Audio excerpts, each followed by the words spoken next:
Testing mic 1, 2, 3. Test 1, 2, 3. That's perfect. This is Carl Hughes with Town Square Media, your host for Issues and Answers. Issues and Answers is a public affairs program for Western Colorado. Residents and members of our community tell us what concerns they have, and from that feedback, we identify significant issues to include in our weekly program. Today, my guest is Greg Moore, Executive Director of Homeward Bound of the Grand Valley. Today, we will be discussing the numerous programs and services offered by Homeward Bound and discuss homelessness and more in the Grand Valley. Greg, welcome to Issues and Answers. Thank you. It's delighted to be here today. There's a lot of misconceptions and I would dare say a lot of prejudices about homelessness and how it affects the people that are indeed struggling and how it affects us as a community. Let's back up a little bit. Your organization, Homeward Bound of the Grand Valley, give me a little bit of information about the history and where you started and how you got to where you are today. Well, thank you. Homeward Bound has been around for 21 years now. It was started by a group of concerned organizations, individuals, St. Mary's Hospital, Catholic Charities, a couple of churches, and the Housing Authority, Grand Junction Housing Authority, because at that time they recognized that there were numerous individuals that were without a place to call home, that were living on the streets for one reason or another. And they got together and started, and we actually incorporated as a 501c3 in 2002, and have been actively serving homeless individuals since that time. Started off with about 10 beds, and now has progressed to 2 facilities and about, let me think here, almost 250 beds that we're able to provide for people that are experiencing homelessness. So we've been at this for a long time and have worked to provide care for the most vulnerable among us. And with 250 beds available, I assume that's both for individuals and families. And I think a lot of times somebody says homeless, you think of the guy on the street corner with the sign. You don't think of a family that might be, but you serve families as well. That's correct. Homelessness is another one of those equal opportunity employers, if you will. Any one of us, under the right set of circumstances, could find ourselves without a place to sleep for the night for a variety of reasons. And we serve families with minor children and single adults. There is another organization in town called CARIS that services the youth from 13 to 24.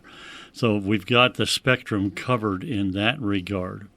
When one thinks about families, that tends to be a little more of an invisible problem. Every now and then I will notice that there's someone or a family out flying a sign. But for the most part, they tend to be couch surfing or sleeping in their car or doing other things that aren't so readily visible, but nevertheless are experiencing homelessness.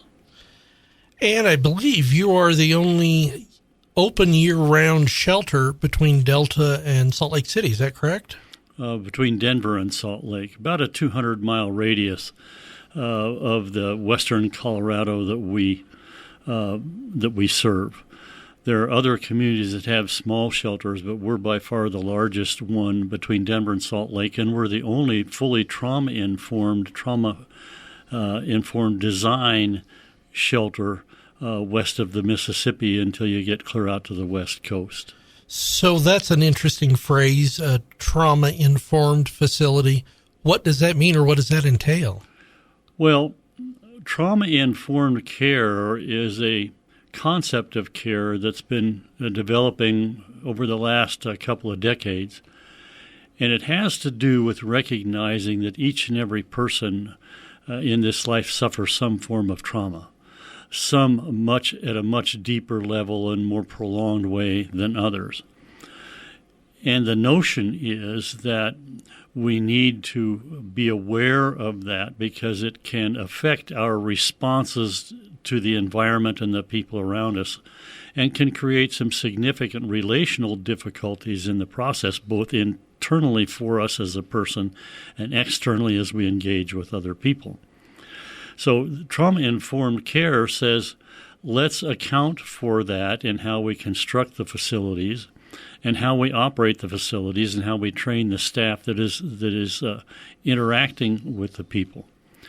We know that from the research that we're doing here just in-house, that a very high percentage, 90% plus of the individuals that arrive at our door have experienced significant levels of trauma for one reason or another. Most with very high levels of adverse childhood experiences, and as a result then of being homeless, having experienced trauma on the streets in varying ways. So what that produces is an extraordinarily high level of difficulty in relationships. It can result in substance use disorder. It can result in all kinds of other adverse issues that will enter into a person's life. So we endeavor at Homeward Bound to account for that and to operate our environment in a way that reduces those environmental triggers as much as we possibly can. All of us, I think, have some sort of idea that we've already implanted in our minds of the typical homeless person and the causes of homelessness, which, obviously from your description about the trauma-informed center and, what the makeup of all of us is, it's so much more than a single reason, I'm certain, for homelessness. Is there, other than trauma, is there a common reason for homelessness? Is mental health also in there? You mentioned substance abuse, whether it's from the trauma or, one of their traumas. Other circumstances, is there any, other than trauma, any common thread? Well, the common factor that they're all experiencing is they find themselves without a home at the present time. Now, it's very seldom a single cause kind of thing. More often than not, there has been some perhaps triggering event, but there is also a plethora of other circumstances that have arisen that have contributed to varying levels of difficulty navigating through life. Examples might be if someone has had a high level of adverse childhood experiences and they end up in foster care, for example, and then have some adverse experiences there, and then they age out of the system and haven't developed along the line sufficient social skills to be able to function at a reasonable level, they can, using this as an example, can find themselves really struggling to find and maintain housing and employment. And that can lead to all kinds of other kinds of things. There are individuals who suffer from severe forms of mental illness who are simply not able to maintain a consistent level of employment and care for themselves in that way. There are individuals who, in the pandemic, for one reason or another, their jobs just plain went away. Then what? They may have, we're seeing now, a wave of in particular families who have suffered from the pandemic economically and are now without resources to sustain housing. And so they're ending up staying with us for a period of time. That's largely the economic disruption sort of a factor that anybody could experience somewhere along the line. There's individuals who suffer from various forms of addiction and substance use that struggle to maintain a more consistent employability and lifestyle. So there's no single cause. But what I would say about that is this. Every one of them is a human being with value and that matters and that is worthy of dignity and respect by those around them. And the sad fact is that more often than not, that's the last thing that they receive. And the capriciousness at times of the treatment is difficult to comprehend. We as human beings at times are very unkind to one another. And, excuse me. And it, the least of these, those that are struggling with the most, are the most vulnerable, and it seems like the personalities of some of us draw us to misbehave or misjudge or just mistreat those people. You mentioned, families through the pandemic. One of the things that occurred to me is right now in our valley, our housing costs, both rental and purchasing, are incredibly high. And I know I've had the housing authority in. There is a long wait list for low income and housing. So part of the circumstances are not just what the person is going through, it seems, but what the availability of true shelter is in our community. Is that right? That's exactly right. The societal factors that are at work are impacting all of us. But for an individual who's just say, for example, at 50% of or less of AMI, that's average median income, which in Mesa County is around $66,000. So half of that would, let's just for the sake of discussion, be somewhere $33,000 to $35,000.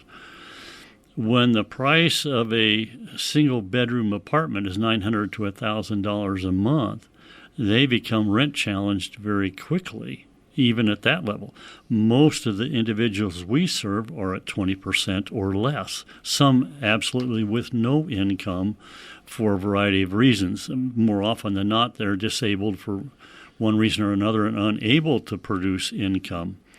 So, the average disability payment is between $700 and $800 a month. That's something of a no-hoper in the rental market. We right now have an average of 30 to 35 people every month staying with us who are working full-time, who are unable to find suitable housing with the income they have and often with some of the challenges that they have either because of past history or their personal situations. So it's astounding to see the number of individuals who we serve, who stay with us, who are working full-time and want to be productive and are unable to find anything that's affordable for them to be able to change their situation substantively.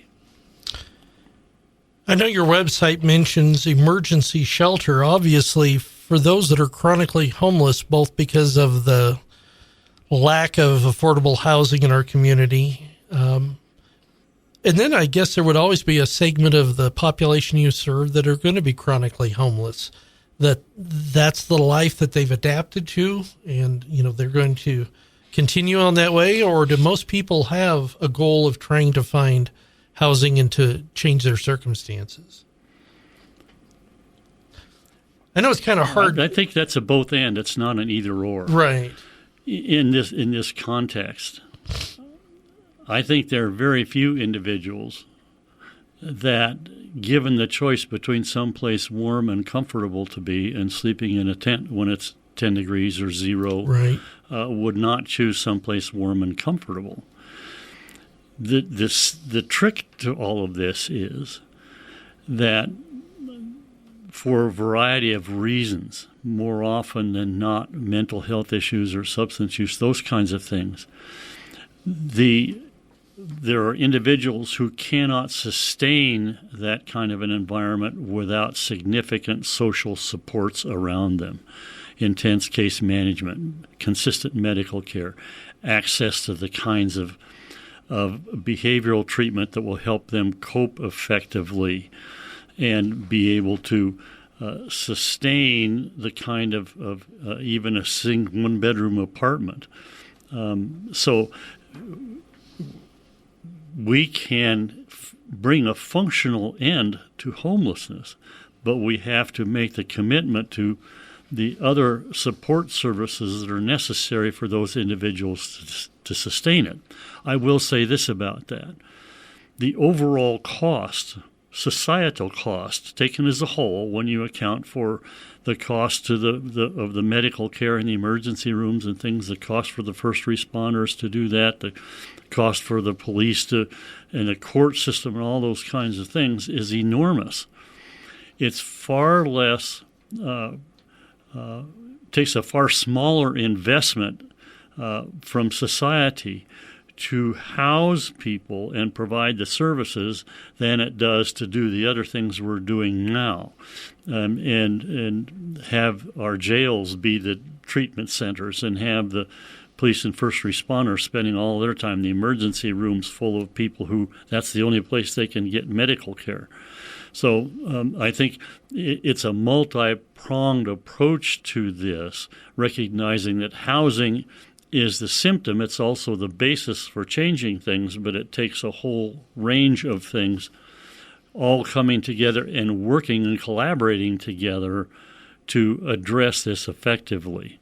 And when I say a functional end to homelessness, what I'm saying is we can bring it down to near zero, but we'll never get to absolute zero. But we can and are, as a community, developing strategies toward that end.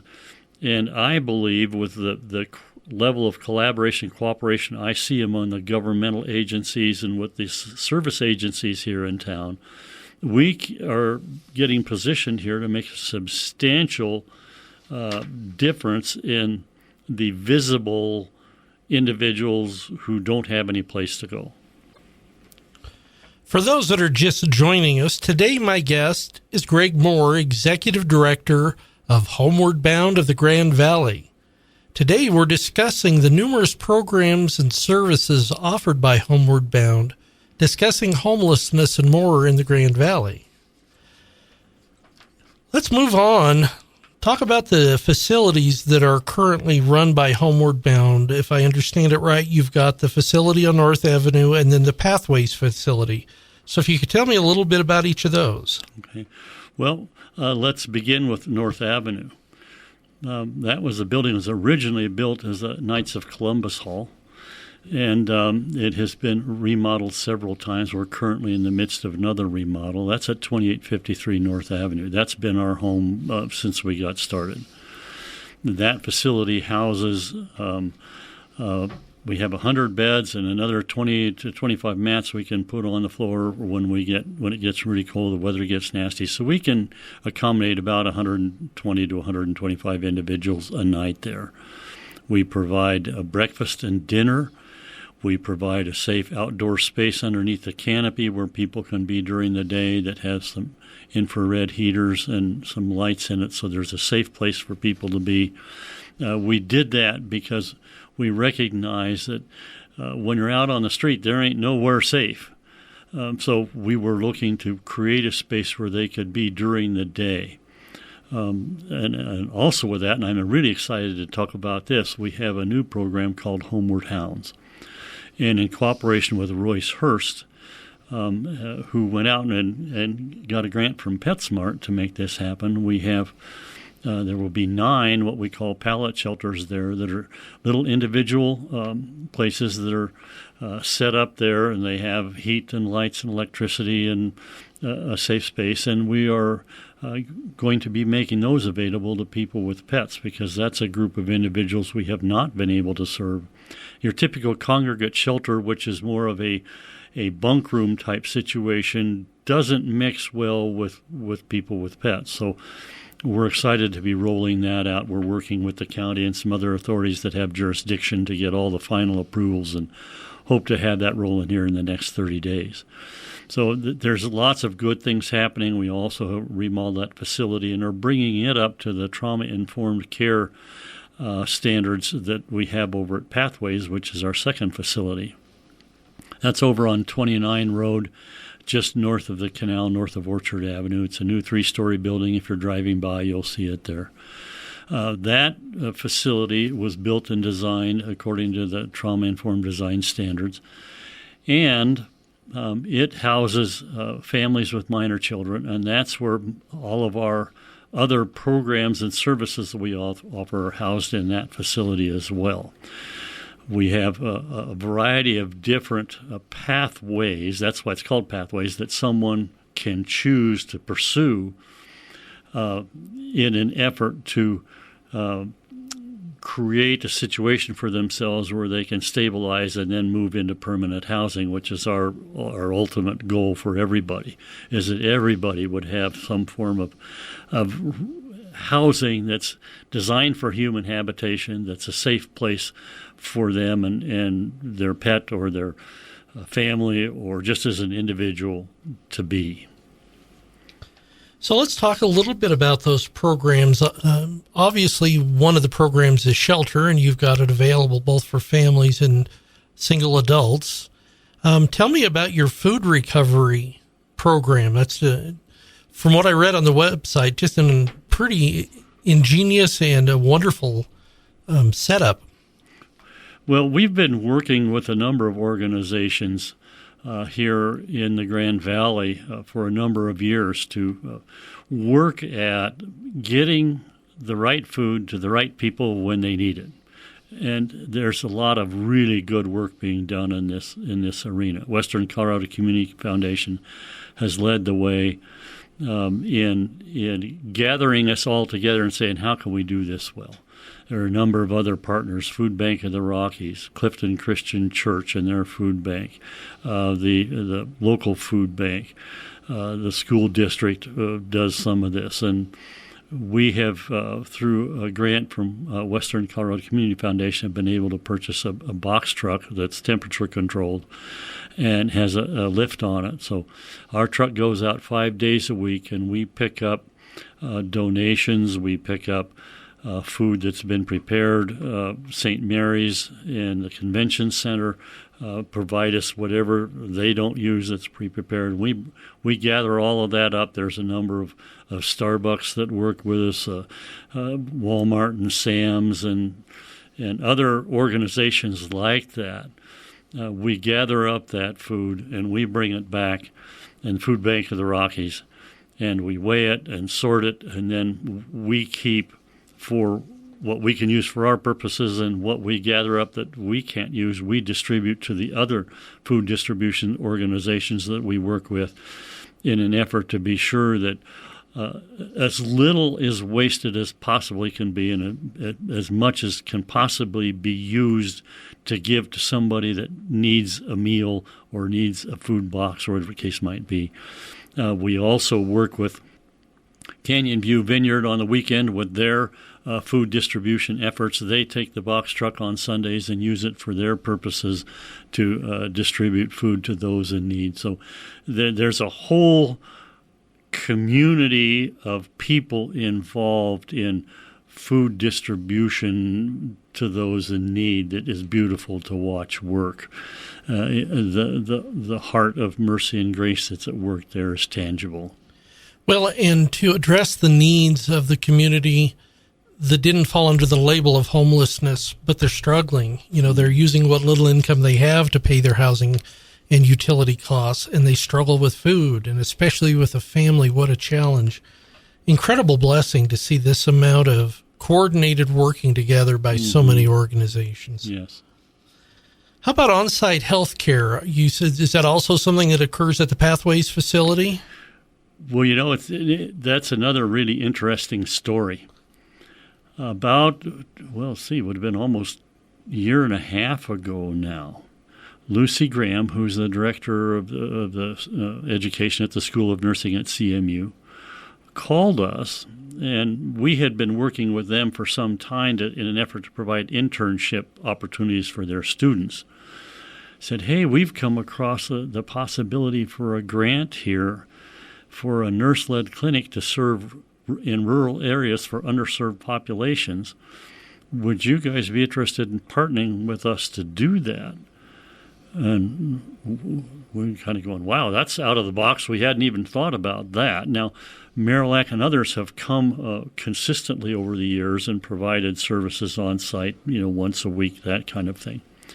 We were in the middle of building Pathways Family Shelter at that time, and through kind of divine providence, we had designed some space in there that was originally designed to create space for people who were sick with the flu or something, where we could safely house them and not have them be on the street when they were ill and needed a place to recover. Well, it just so happened these spaces, one of them was a suitable for this sort of thing. So our grant writing team and our board chair, Bill Wade, partnered with Lucy, and we submitted this grant. Now, that was a nationwide grant. They were going to make 18 awards nationwide, and on the first call when they were putting this out, there were over 300 universities and organizations that were interested in applying for this grant. Frankly, it was a shot in the dark. We didn't think there was any chance at all that we would be awarded the grant. However, in June of last year, they called and said, you were awarded this grant. We now have a 3-year grant that is funding a nurse-led, a DNP-led clinic, along with a PhD behavioral healthcare provider, and a medical assistant, and a family navigator that's housed right in the Pathways Family Shelter building. Now, why is this important? For someone who doesn't have a home, access to medical care is incredibly difficult to do and sustain. And if for no other reason than just transportation back and forth. To give you an example, if someone is staying at Pathways Family Shelter and they need to get down to St. Mary's, it's an hour trip on the bus to get from where we are to there, or they're walking or riding a bike or something. Then they're in a situation where they're in an emergency room and they never know if they're going to see the same person or what the situation is going to be. And that's no knock on that. That's an exceptional medical facility we have here in the community, along with community hospital and all the others. My point is that it's difficult for someone without a home to access the care and get consistent care. Much less access to the drugs consistently that they might need for medical care or behavioral health care to address the very real mental stresses and issues and things that come with that situation. So having the access to the care right on site, not only can they provide care at Pathways, they can go over to North Avenue and provide care there. They can go down to Catholic Outreach in the Day Center and provide care there. And the people that get the care know that they're going to have a consistent provider and will always be there, and their ability to get into the system and get signed up for Medicaid and all those other things that make it possible goes up exponentially. The other thing that we've observed is that with the consistency of care, we're seeing people with the chronic medical issues that come when you've been homeless for any significant period of time. Your chronic medical issues go up dramatically. We've seen those get ameliorated in a great extent because we're able to provide that consistent care, and they develop a trust relationship with the provider. So that reduces the societal burden, and it also makes it we're able to be more effective in providing other services to them because now they're more stable. So the net effect is very great. Unfortunately, it looks like we're going to run out of time. So one of the things I'm going to ask you is that in the next few months, if you'd be willing to come back, because I got a lot more that I want to talk to you about. Sure, I enjoy talking with you. That'd be great. One of the things I'd like you to do now is give us some information as far as phone numbers, websites, if you are seeking more volunteers, obviously donations because you're a 501c3 organization. So take us out with how we get hold of you and what we can do to help you. Okay. Well, our website is Homeward Bound GV. That's Homeward Bound is in Grand Valley, homewardboundgv.org. And the phone number is 970-256-9424. That will take you right to our main switchboard, and someone will answer the phone and say, "Welcome to Homeward Bound. This is Greg speaking. How may I serve you today?" Or whoever happens to answer the phone. And in terms of volunteering and donating, you can do that. Sign up to be contacted by our volunteer coordinator on the website, and you can donate right through the website as well. We also accept clothing donations at our North Avenue location Monday through Friday between the hours of 9 and noon. We have a thing we call the donation station. We lease a space in the shopette next to us, and we take all those donations, and we have a team that we're also training for retail sales that takes all of that, sorts it, sizes it, does all that kind of stuff, and then we will give the people who are staying with a voucher, and they can go over and get clothing and have the dignity of having good, clean clothing to wear. So much good. You guys are a blessing to our community. Today, my guest has been Greg Moore on Issues and Answers with Town Square Media. Greg is the Executive Director of Homeward Bound of the Grand Valley. Greg, thank you so much for your time today. Thank you. This has been Issues and Answers from Town Square Media. If you would like to suggest a topic for our weekly program, simply open our station app, hit the app chat feature, and send us a note about an issue you would like to hear discussed on Issues and Answers. You can also reach us by phone by dialing 970-242-7788. I'm Carl Hughes. Join us next week for another round of Issues and Answers with Town Square Media.